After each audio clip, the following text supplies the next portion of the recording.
তো নমস্কার ইউটিউববাসী, এই ভিডিওতে আমরা আলোচনা করব চার ঢালাইয়ের হিসাব। একটি চার ঢালাই করতে কি পরিমাণ রড, বালি, সিমেন্ট ও কুয়া লাগবে, এই বিষয় নিয়ে এই ভিডিওতে আমরা ডিটেলস আলোচনা করব। তো ভিডিওটি না টেনে পুরো ভিডিও দেখবেন, তাহলে বুঝতে পারবেন একটি চার ঢালাই করতে কি পরিমাণ মালামাল লাগবে। তো আমরা চলে যাই হোয়াইট বোর্ডের মাধ্যমে কিভাবে চার ঢালাইয়ের হিসাব করা হয়। তো বন্ধুরা, এই যে চার দেখতে পাচ্ছেন, এই চারটির দৈর্ঘ্য আছে 38 ফুট এবং প্রস্থ আছে 27 ফুট এবং উচ্চতা আছে বা এই চাঁদের পুরুত্ব আছে 5 ইঞ্চি। তো আমরা দেখব এই চাঁদে কি পরিমাণ রড, বালি, সিমেন্ট ও কুয়া লাগবে।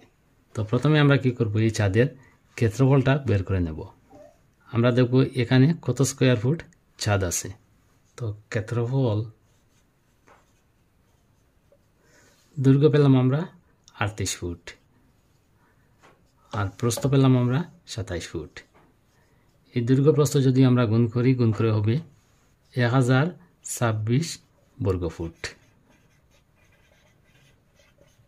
এই চাঁদে পেলাম আমরা 1026 বর্গ ফুট। এবার আমরা ঘনফুট বের করব। এই চাঁদে টোটাল কত ঘনফুট আছে। তো আয়তন, এখানে টোটাল পেলাম আমরা 1026 স্কোয়ার ফুট। পুরুত্ব পেলাম আমরা 5 ইঞ্চি। তো 5 ইঞ্চিকে আমরা 12 দ্বারা ভাগ করব, কারণ এটা আমরা ফুটে হিসাব করতেছি। এই জন্য আমরা 12 দ্বারা এই 5কে ভাগ করব, তাহলে ইঞ্চি থেকে ফুটে কনভার্ট হয়ে যাবে। তো এটা ক্যালকুলেশন করে পেলাম আমরা 427.5 ঘনফুট। তো এই চাঁদে পেলাম আমরা 427.5 ঘনফুট। তো বন্ধুরা, এই ঘনফুটটি পেলাম আমরা পেস্ট অবস্থায়, বীজা আয়তন। তো আমরা যখন এই মালামালগুলি কিনে আনবো তখন থাকবে শুকনো। তো প্রথমে আমরা শুকনো আয়তন বের করব।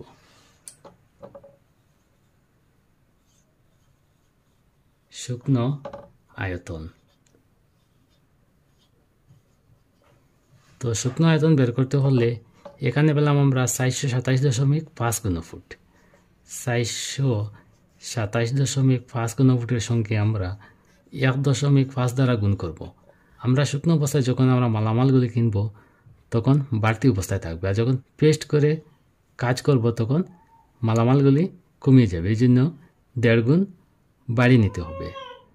তো এটা ক্যালকুলেশন করে পেলাম আমরা 641.25 ঘনফুট।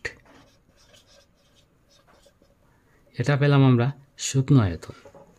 তো আমরা যখন কাজ করব তখন আমরা 1 ব্যাগ যদি সিমেন্ট দিই তাহলে আমরা 2 ব্যাগ বালি দেব আর 4 ব্যাগ কুয়া দেব।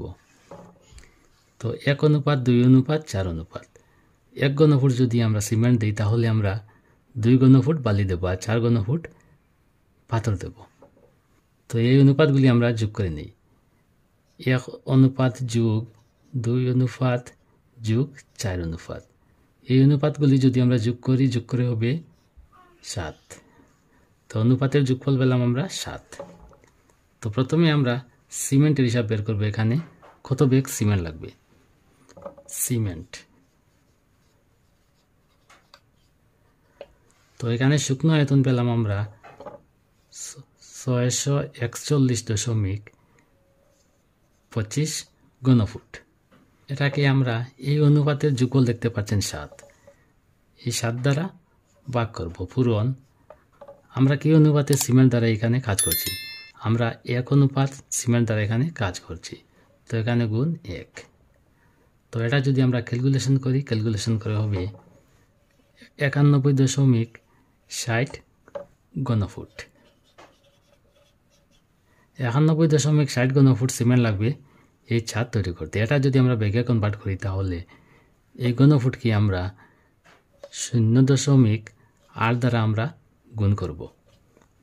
0.8 দ্বারা যদি আমরা গুণ করি তাহলে ঘনফুট থেকে ব্যাগে কনভার্ট হয়ে যাবে। তো এটা যদি আমরা গুণ করি, গুণ করে হবে 73.28 ব্যাগ সিমেন্ট।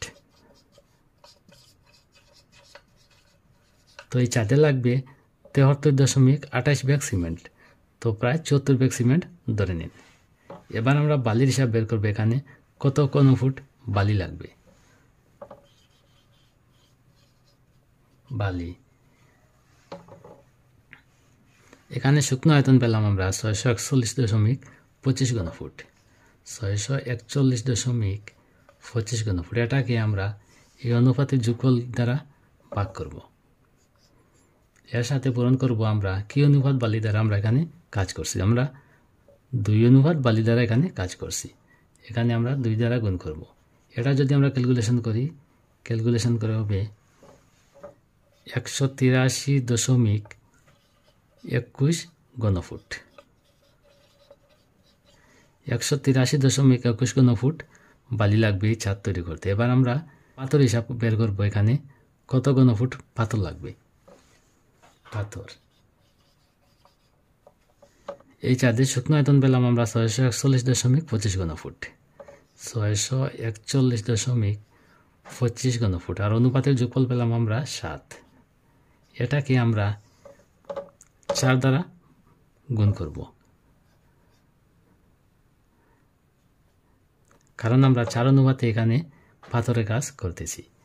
তো এটা ক্যালকুলেশন করে হবে 366.42 ঘনফুট।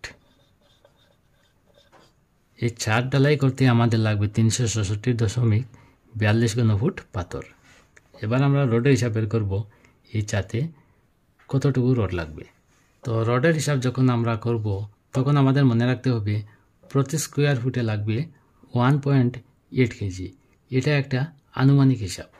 তো এই ছাদে পেলাম আমরা 1026 বর্গফুট, 1026 বর্গফুট। এটাকে যদি আমরা 1.8 দ্বারা যদি আমরা গুণ করি, গুণ করে হবে 1846.8 কেজি। তো এই ছাদে লাগবে 1846.8 কেজি রড। তো বন্ধুরা, আশা করি বুঝতে পেরেছেন একটি ছাদ ঢালাই করতে কি পরিমাণ রড, বালি, সিমেন্ট ও কুয়া লাগবে।